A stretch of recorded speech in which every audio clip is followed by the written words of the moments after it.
Due to the sensitive nature of this topic, listener discretion is advised. Episode 4: Jack the Ripper. London, 1888. A prostitute by the name of Mary Ann Nichols was working in the city's Whitechapel area. Like many women during this time, it was difficult to find money to provide for their families. So she had to resort to the one profession that was guaranteed to earn cash. On the evening of August 31st, 1888, Nichols' body was found mutilated from head to toe in a stable that was adjacent to a school board. Her throat was cut, but it was more severe than just a simple laceration to the jugular. The slashes went as deep as the spine, and one was even cut from ear to ear. Clearly here, the murder weapon was some sort of knife. Her abdomen was also sliced and went up to her sternum, exposing her intestines. The autopsy concluded that this had to be done by a single person that knew some of the human anatomy. Victim number 2. The poor East End of the city was known for many criminal activities, including prostitution. Due to the financial situation that many families face here as well, women had to find extra work to provide. And the easiest way for them to do this was renting out their bodies to low-life individuals to make ends meet. There were upwards of 1,000 female prostitutes living in this area of Victorian England. So, on September 8th, 1888, the killer from London in the Whitechapel area made his appearance here.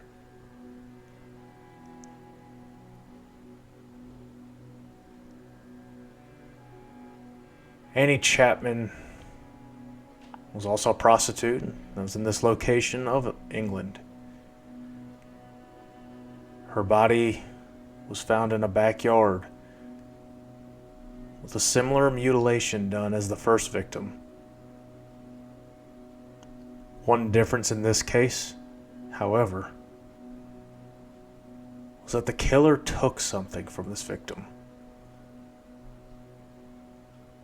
No valuables, no money. In a strange and horrific way, Chapman's womb was missing.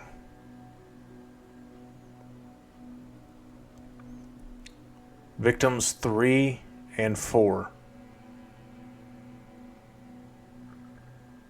The East End of London, still recovering from the most horrific recent murder, was about to experience even more horror. During the early morning hours of September 30th, 1888, Elizabeth Stride and Katherine Eddowes were found deceased. These women, like the previous, were prostitutes. So, the MO remained constant for this suspect. Stride's body was not mutilated much like her predecessors. It was likely due to the fact that there was a passerby and came across her body before the killer could perform the rest of his mutilation.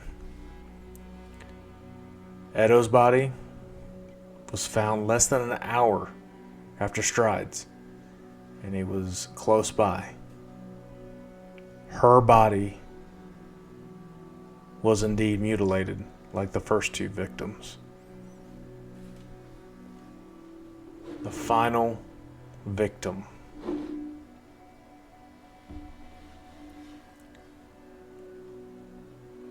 Mary Jane Kelly was the final victim, allegedly, in this insane murder spree.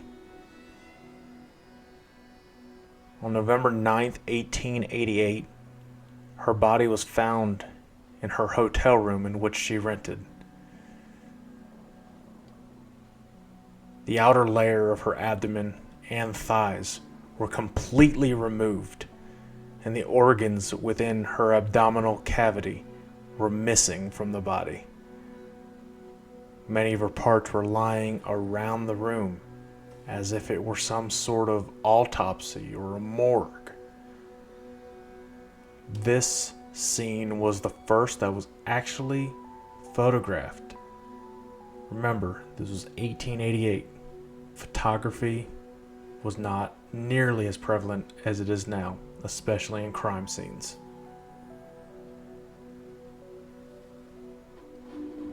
Now, how did the name Jack the Ripper come about? Well, there was an infamous letter known as the Dear Boss letter. This was sent to local news outlets during the time. Obviously, since the first victim was killed in the Whitechapel district of London, it was simply put that the name of this killer was the Whitechapel Killer. However, once this letter was received, a new name arose. And this letter is quoted as followed. Dear Boss, I keep on hearing the police have caught me, but they won't fix me just yet. I have laughed when they look so clever and talk about being on the right track. That joke about leather apron gave me real fits.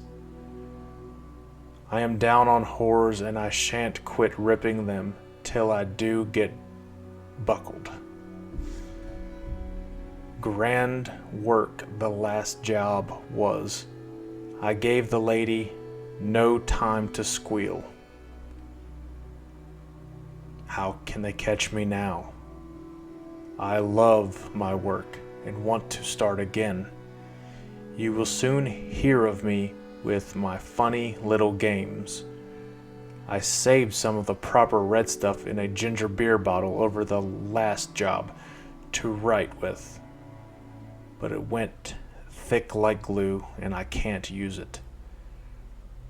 Red ink is fit enough, I hope. Ha ha.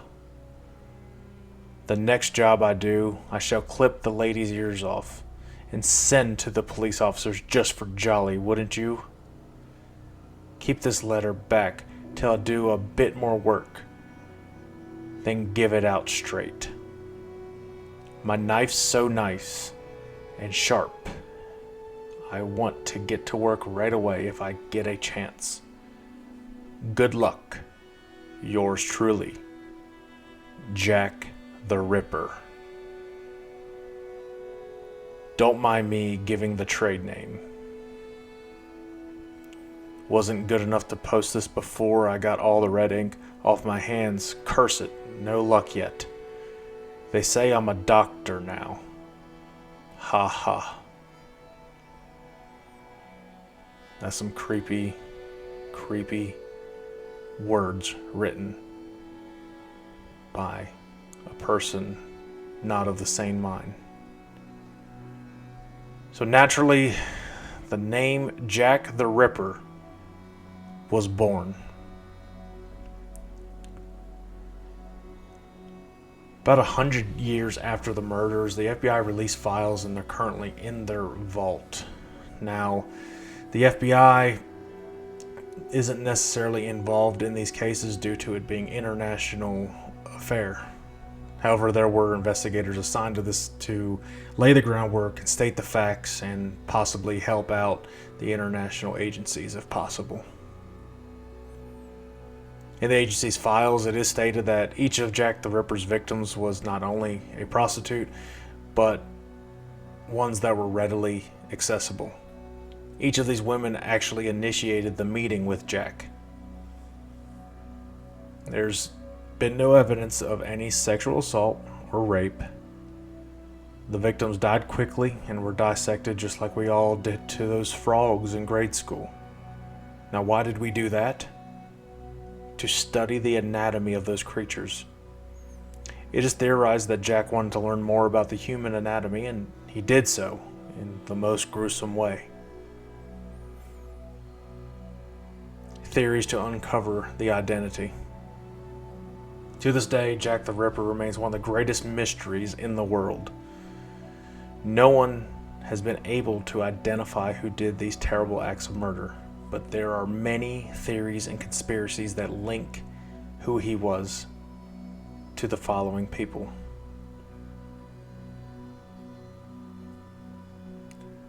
Carl Feigenbaum.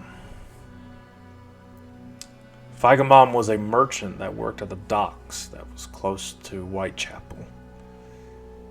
The one thing that links him to that, not only the time frame, but he would also frequent the brothels where these victims worked. Montague John Druitt. The biggest thing here is that Druitt committed suicide in late 1888, and all of a sudden the murders from Jack the Ripper stopped. Now, this could be merely coincidence, but when you're building conspiracies, there's no such thing as coincidences. He graduated Oxford, so he was clearly well educated, and he had the capacity to commit such horrific autopsy-like murders.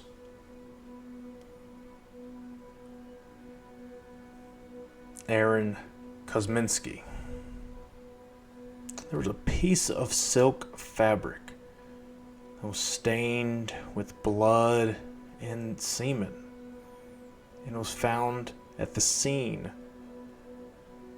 of Katherine Eddowes' murder. Recent genetic tests on that fabric have linked Kazinsky to the crime. He was a suspect during these murders by the police officers of the time. He was a barber in that area. There are many people that believe, though, that this genetic evidence is just not strong enough to confirm that he was the murderer. The most likely theory, and the one that packs a punch, is that Jack the Ripper was none other than infamous serial killer that was arrested and put to death in Illinois in the United States, H. Holmes. There are several reasons that links Holmes to these murders. Start off, he had basic knowledge of the human anatomy, and he even experimented on animals at a young age. Seems to be a pattern with these serial killers that they torture and kill animals at such a young age. Yes, he indeed did torture them to the point where they'd even die, and he would have to revive them and then start it all over again. He assisted a local doctor during his young adulthood and was able to learn much about the human body from that doctor. As stated earlier, the Dear Boss letter was handwritten. There's been an expert that specializes in analyzing handwriting, and he concluded that a sample taken from Holmes and a letter itself were written by the same person. To build it stronger, a computer analysis concluded the same thing. Now, Holmes has allegedly confessed to all of these murders of 1888 in his own diary. However, there is no specific proof of the diary or what lies within it other than word of mouth.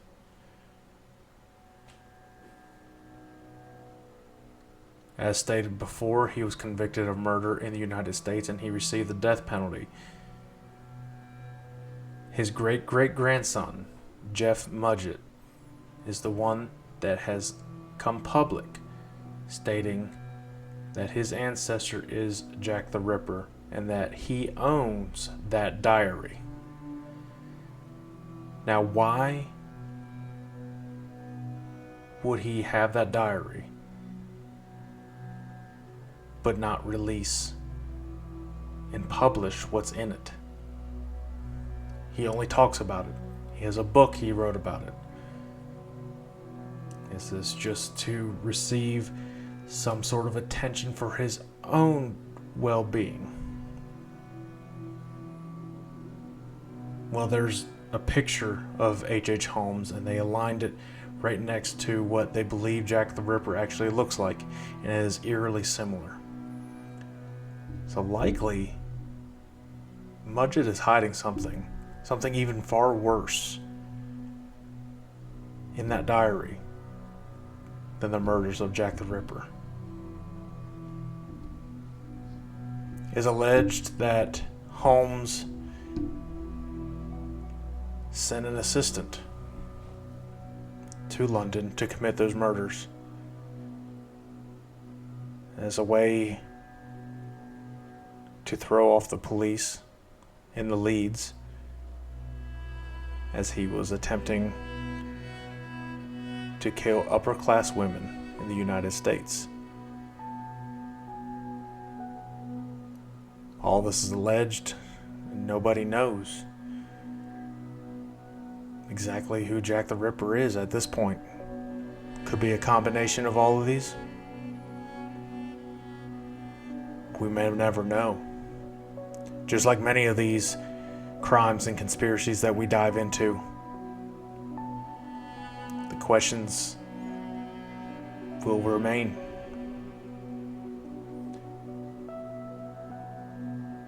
Something to definitely ponder on. If you enjoyed this episode of Crimes and Conspiracies, make sure you follow the show and continue to ask the questions.